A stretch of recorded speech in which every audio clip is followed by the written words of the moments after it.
Hello everyone, this is Saqib Sinha. आज हम लोग पढ़ने वाले हैं जावा का पहला प्रोग्राम, मतलब बेसिक स्ट्रक्चर ऑफ प्रोग्रामिंग। मैं तुम्हें एक इजी प्रोग्राम कराऊंगा। उसमें मैं तुम्हें लाइन बाय लाइन एक्सप्लेन करूंगा कि हर वर्ड का मतलब क्या होता है, हम लोग क्या लिख रहे हैं, क्यों लिख रहे हैं, उसका मीनिंग क्या है, हम लोग सब कुछ समझने वाले हैं। पहले तो हम लोग एक इजी प्रोग्राम देखेंगे, हर एक वर्ड मीनिंग समझेंगे कि उसका मीनिंग क्या है, यही क्यों लिख रहे हैं, कैपिटल लेटर कब का यूज हो रहा है, स्मॉल लेटर कब यूज हो रहा है। हम लोग सब कुछ देखेंगे कि सेमीकोलन से टर्मिनेट क्यों करते हैं, सब कुछ हम लोग देखेंगे पूरा प्रोग्राम के बारे में, मीन्स पूरा प्रोग्राम के बारे में हम लोग समझेंगे। ठीक है, पहला चीज़ ये। दूसरा, प्रोग्राम का स्ट्रक्चर समझेंगे कि प्रोग्राम किस तरह से बना हुआ रहता है जावा में। तीसरा, प्रोग्राम लिखने का लॉजिक समझेंगे। इजी प्रोग्राम में पहले हम लोग देखेंगे, उसी में हम लोग लॉजिक सीखेंगे कि लॉजिक कैसे हम लोग यूज कर सकते हैं प्रोग्राम लिखने के लिए। तुम्हारा करीब 12 से 15 मिनट का वीडियो होगा, लास्ट तक देखना, इंपॉर्टेंट वीडियो है। इजी प्रोग्राम से मैं स्टार्ट कर रहा हूँ और इन द फ्यूचर हम लोग धीरे धीरे अपना लेवल बढ़ाएंगे। मीन्स पहले इजी प्रोग्राम करेंगे, फिर मीडियम लेवल, और फिर मैं complex level program, different types के प्रोग्राम हम लोग एग्ज़ाम आने तक हम लोग डिस्कस करने वाले हैं। इस चैनल में तुम्हें बहुत सारे प्रोग्राम मिलने वाले। मैं रिक्वेस्ट करूँगा कि कॉपी पेन लेके बैठना, जो भी मैं वर्ड के बारे में बताऊँगा तुम्हें उसका मीनिंग लिख ले जाना है। ठीक है, और हर एक वर्ड का मीनिंग जानना ऐसे इंपॉर्टेंट नहीं है, एग्ज़ाम पॉइंट ऑफ व्यू से इंपॉर्टेंट नहीं है, लेकिन नॉलेज के लिए इंपॉर्टेंट है।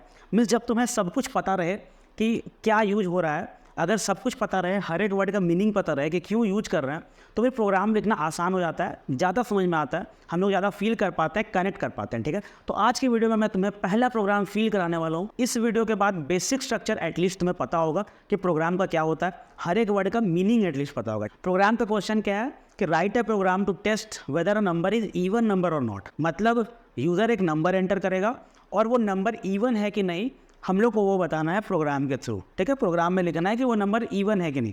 ठीक है, तो पहले मैंने 2 लाइन लिख के रखे हैं। तो पहला लाइन का मतलब क्या होता है, import Java dot यूटिल dot scanner, last में सेमी कलन। ठीक है, तो जावा में सेमी कलन से क्या होता है, लाइन टर्मिनेट होता है। ठीक है, जैसे इंग्लिश लैंग्वेज में क्या होता है कि फुल स्टॉप से लाइन टर्मिनेट होता है, हिंदी पे क्या होता है, पूर्ण विराम देते हैं हम लोग। सभी लैंग्वेज का ना लिखने का तरीका होता है, सबके अपने अपने रूल्स होते हैं कि लाइन टर्मिनेट कब होगा, कॉमा कब लगाना है, सेमी कलन कब लगाना है, तो अलग अलग रूल होते हैं। उसी तरह जावा का क्या रूल है, जावा का ये रूल है कि सेमी कलन से लाइन इसमें टर्मिनेट होता है। पहला लाइन क्या है, import Java dot यूटिल dot scanner. इसका मतलब क्या है, इंपोर्ट वर्ड का मतलब क्या है कि हम लोग इस लाइन को क्या कर रहे हैं, हम लोग इंपोर्ट कर रहे हैं। कहाँ इंपोर्ट कर रहे हैं, अपने प्रोग्राम में इंपोर्ट कर रहे हैं। पर इंपोर्ट क्यों कर रहे हैं, इंपोर्ट इसलिए कर रहे हैं क्योंकि हम लोग को स्कैनर क्लास इसमें यूज करना है प्रोग्राम में। अब स्कैनर क्लास क्या होता है, देखो, जावा डॉट यूटिल डॉट स्कैनर जो है प्री डिफाइंड लाइब्रेरी क्लास है। ये क्या है, प्री डिफाइंड यहाँ लिख सकते हो तो, ये है प्री डिफाइंड लाइब्रेरी क्लास, ये है प्री डिफाइंड लाइब्रेरी क्लास। इसके अंदर बहुत सारा क्लासेस है जिसमें एक स्कैनर क्लास भी है। ठीक है, और स्कैनर क्लास को अगर हम लोग को प्रोग्राम में यूज करना है तो इस लाइन को इंपोर्ट करना पड़ता है। ठीक है, इस लाइन को हम लोग को चाहिए प्रोग्राम में। और इंपोर्ट का तो मीनिंग जान ही रहो, जो मंगा रहे हैं, जो ला रहे हैं, उसको इंपोर्ट कहता है, और जिसको भेज रहे हैं या दे रहे हैं उसको क्या कहते हैं, एक्सपोर्ट कहता है। ठीक है, इंपोर्ट कर लिए हम लोग ये लाइन। तो पहला लाइन का मीनिंग आई होप कि समझ में आया होगा कि पहले हम लोग क्या करें, इस लाइन को इंपोर्ट कर रहे हैं। ये प्री डिफाइंड लाइब्रेरी क्लास होता है और इसके अंदर है स्कैनर क्लास। बहुत सारे लाइब्रेरी क्लास होते हैं लेकिन इसके अंदर स्कैनर क्लास है। स्कैनर क्लास हम लोग को इस प्रोग्राम में यूज करना है, इसलिए मैंने ये लाइन लिखा है। ठीक है, उसके बाद क्या क्लास हम लोग बना लिए, क्लास इवन नाम का क्लास बना लिए। ठीक है, प्रोग्राम में क्या करना है, इवन नंबर फाइंड करना है, तो इवन नाम का एक क्लास बना लिए।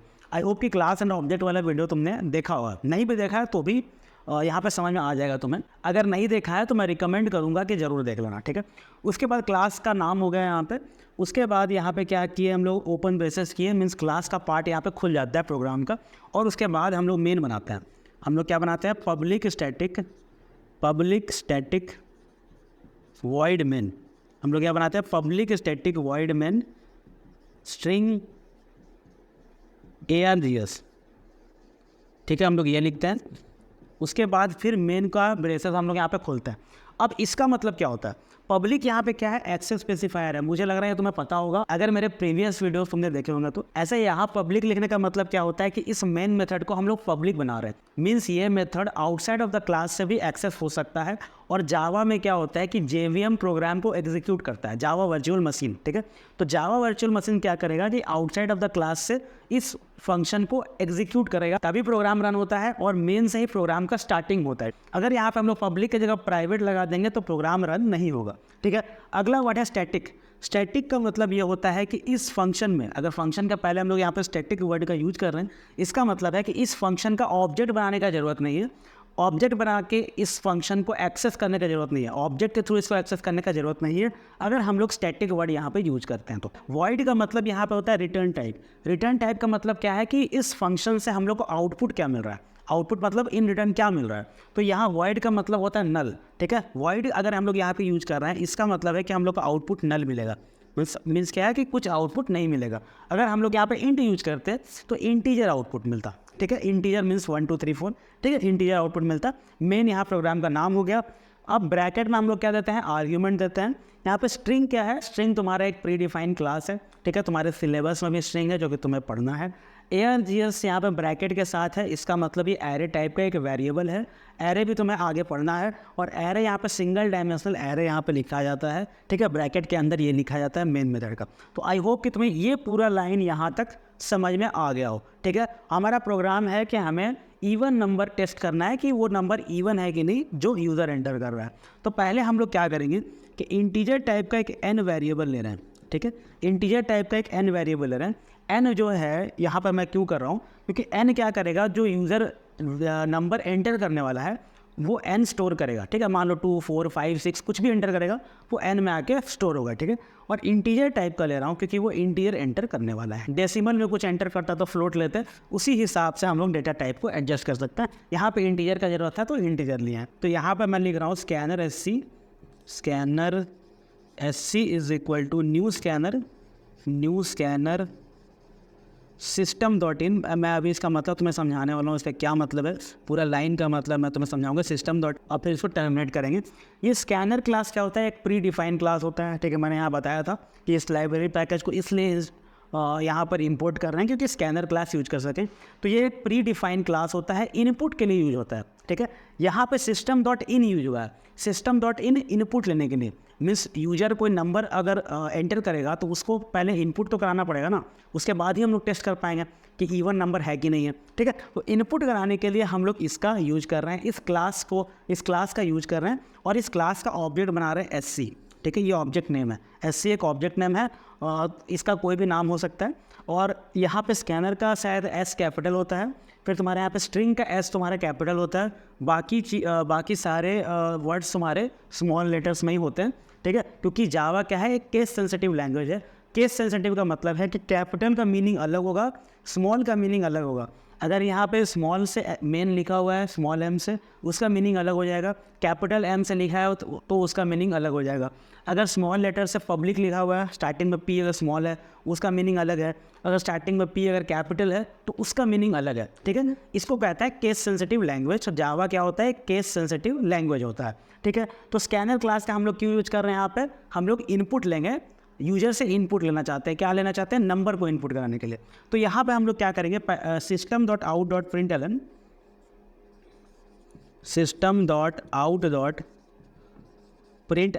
इसका मतलब मैं तुम्हें बताने वाला हूँ अभी, एंटर द नंबर, ठीक है, एंटर द नंबर। यहाँ पर इस लाइन का मतलब है कि यूज़र के सामने ये वाला पार्ट डिस्प्ले होगा।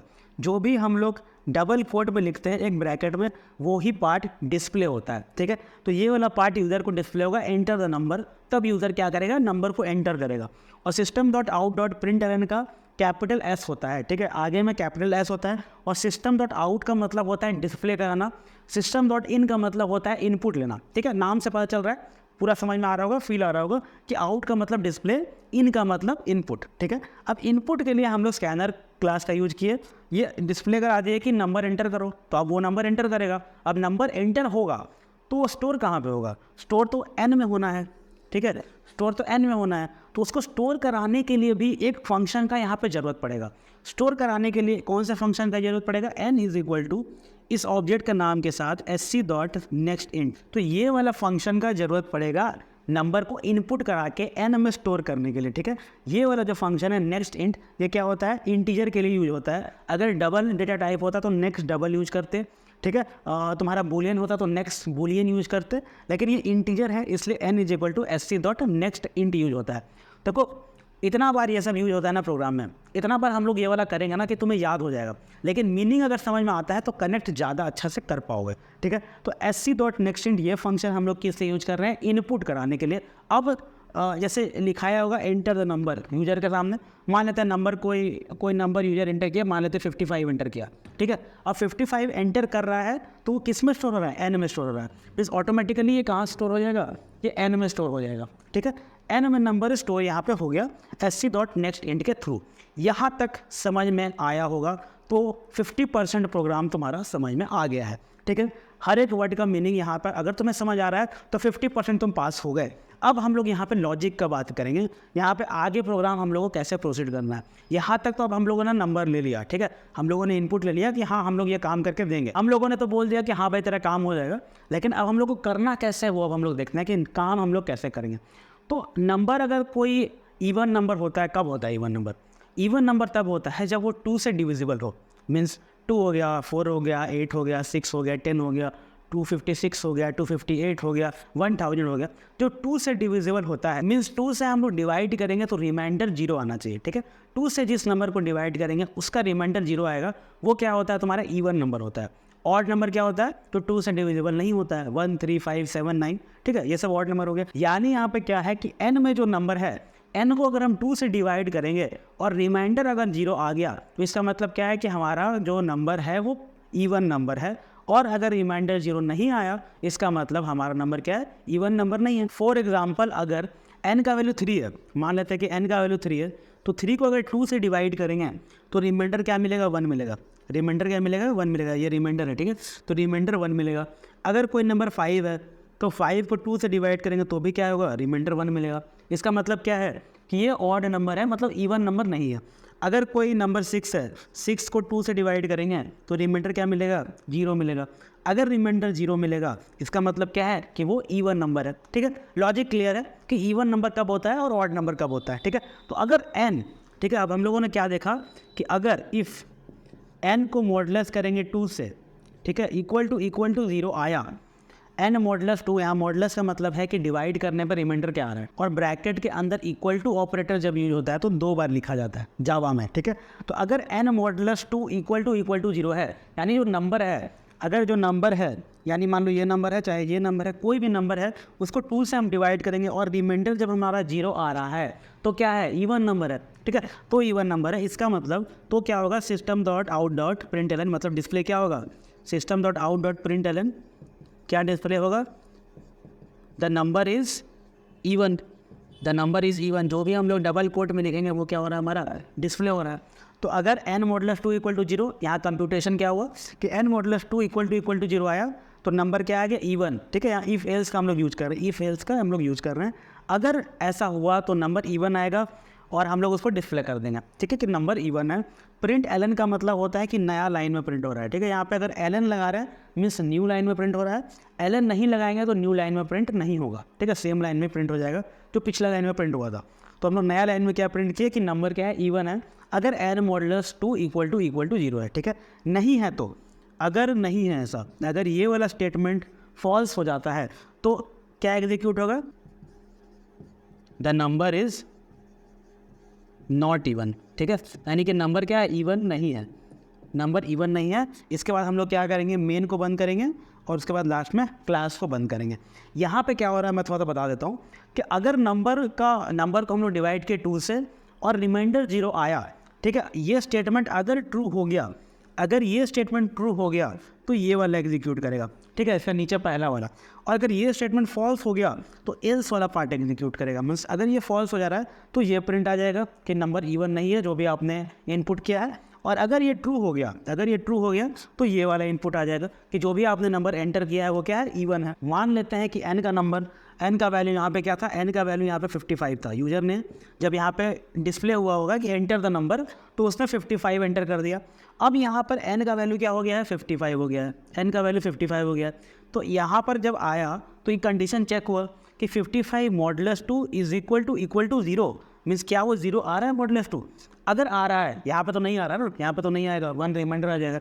इसका मतलब ये वाला पार्ट एग्जीक्यूट नहीं होगा, एल्स वाला पार्ट एग्जीक्यूट होकर क्या आ जाएगा, system.out.println, ये वाला पार्ट डिस्प्ले हो जाएगा, ठीक है। अगर n का वैल्यू 56 था अगर n का वैल्यू 56 था और मॉडुलस 2 किए तो यहाँ पर क्या होगा कि इक्वल टू 0 ये कंडीशन क्या होगा, सेटिस्फाई कर जाएगा, ये कंडीशन सही हो जाएगा। अब ये कंडीशन सही हो गया तो क्या होगा, system dot out dot println number is even, means ये वाला मैसेज हम लोग का सामने डिस्प्ले होगा, ठीक है, सॉरी यूज़र के सामने ये वाला मैसेज डिस्प्ले होगा कि नंबर इवन है। तो यहाँ पर क्या हुआ कि यूज़र का काम हम लोगों ने करके दे दिया, उसने कहा कि चेक करके बताओ इवन है कि नहीं, यहाँ पर हम लोगों ने ऐसा कोड लिखा जिससे पता चल गया कि इवन है कि नहीं है, ठीक है। तो लॉजिक बिल्कुल क्लियर है प्रोग्राम का, और प्रोग्राम का हर एक वर्ड तुम्हारा आई होप के क्लियर होगा। और प्रोग्राम का स्ट्रक्चर क्या होता है, प्रोग्राम का स्ट्रक्चर होता है क्लास प्लस फंक्शन से बना हुआ, ठीक है। मैंने पिछले वीडियोस में बहुत अच्छा से डिस्कस किया हुआ है, 4-5 मिनट लगा करके मैंने बहुत सारे एग्जांपल दे करके क्लास प्लस फंक्शन को कैसे यूज किया जाता है डिस्कस किया हुआ है। क्लास होता है ऊपर में, ठीक है, कोई भी तुम प्रोग्राम देखे होगे ऊपर में क्लास रहेगा, ठीक है, क्लास रहेगा, अंदर में फंक्शन रहेगा, उसके अंदर कुछ स्टेटमेंट रहेगा जो एग्जीक्यूट करेगा, उसके वो तुम्हारा फंक्शन बंद होगा, फिर एक फंक्शन आएगा, उसके अंदर कुछ स्टेटमेंट होगा, वो एग्जीक्यूट करेगा, ठीक है। हो सकता है 2 फंक्शन हो सकता है तीसरा फंक्शन भी हो, ठीक है, मेन फंक्शन भी हो, ये तुम्हारा मेन फंक्शन है, मेन फंक्शन तो होगा ही, उसके बिना तुम्हारा प्रोग्राम चलेगा नहीं। तो एक मेन फंक्शन होगा, उसके अंदर कुछ स्टेटमेंट होगा, वो एग्जीक्यूट करेगा, ठीक है। तो 2-3 तरह के तुम्हारा फंक्शन होगा, उसके अंदर कुछ स्टेटमेंट होगा जो एग्जीक्यूट होगा, हमें डिजायर्ड रिजल्ट मिलेगा, ऊपर एक क्लास होगा। यही तुम्हारा पूरा प्रोग्राम का क्या होता है, स्ट्रक्चर होता है। तो स्ट्रक्चर अगर तुम इमेजिन कर पा रहे हो पूरा अच्छा से अगर स्ट्रक्चर इमेजिन होता है तो उसके बाद कहाँ क्या लगाना है, किस तरह से लॉजिक डेवलप करना है, वो तुम्हारा जल्दी प्रैक्टिस होने लगता है, जल्दी समझ में आने लगता है, ठीक है। तो आई होप कि तुम्हें स्ट्रक्चर भी पूरा समझ में आया होगा, एक एक वर्ड समझ में आया होगा। हम लोगों ने इतने सिंपल ढंग से समझा है, इतने अच्छे से इस प्रोग्राम को समझा है कि एक ऐसा बच्चा जिसका कंप्यूटर में बिल्कुल भी इंटरेस्ट नहीं है उसे भी अच्छी से समझ में आ गया होगा, और थोड़ा थोड़ा इंटरेस्ट आ रहा होगा, क्योंकि समझ में आता है ना तो इंटरेस्ट आने लगता है। जैसे मैंने एग्ज़ाम दिया था उस समय मुझे ये सब का मतलब समझ नहीं आता था, मैंने बस रट लिया था, यहाँ तक तो मुझे रटा हुआ था कि हाँ इनपुट कैसे कराते हैं, आउटपुट कैसे कराते हैं, ये पता था कि आउटपुट कैसे कराते हैं, इनपुट कैसे कराते हैं, आगे का लॉजिक डेवलप करने मैंने सीख लिया। मैंने बस रट लिया था, ये सब चीज़ों के बारे में मुझे पता नहीं था। किताब पढ़ने में भी बहुत ज़्यादा समझ नहीं आता था, थोड़ा बहुत समझ आता था पर बहुत ज़्यादा समझ नहीं आता था। अच्छे टीचर मुझे नहीं मिले थे, तो अच्छा टीचर जब मिलता है यार किसी को तो पढ़ने में मज़ा भी आता है, इंटरेस्ट भी आता है, ठीक है। तो आई होप यार कि तुम्हें आज इंटरेस्ट आया होगा। अगर तुम्हें लगा हो कि मेरे एंड से कुछ प्रॉब्लम है, मैंने कुछ गलत बता दिया, तो बेशक ज़रूर कमेंट करना, और अगर अच्छा लगा हो फिर भी कमेंट करना, मुझे तुम्हारा रिव्यू चाहिए। और मैं प्रोग्रामिंग सीरीज स्टार्ट करने वाला हूँ, और भी डिफरेंट लेवल्स के हम लोग प्रोग्राम करने वाले हैं। ये तो इजी वाला था, इतना इजी प्रोग्राम नहीं आएगा, लेकिन ये समझने के लिए इजी वाला हम लोगों ने किया है। इसके बाद मीडियम लेवल और हार्ड लेवल, कम्प्लेक्स लेवल वाले प्रोग्राम भी हम लोग डिस्कस करेंगे, ठीक है। तो आई होप यार ये वीडियो तुम्हें पसंद आया होगा। बाय बाय, अब मिलते हैं अगले वीडियो में। Thank you for watching.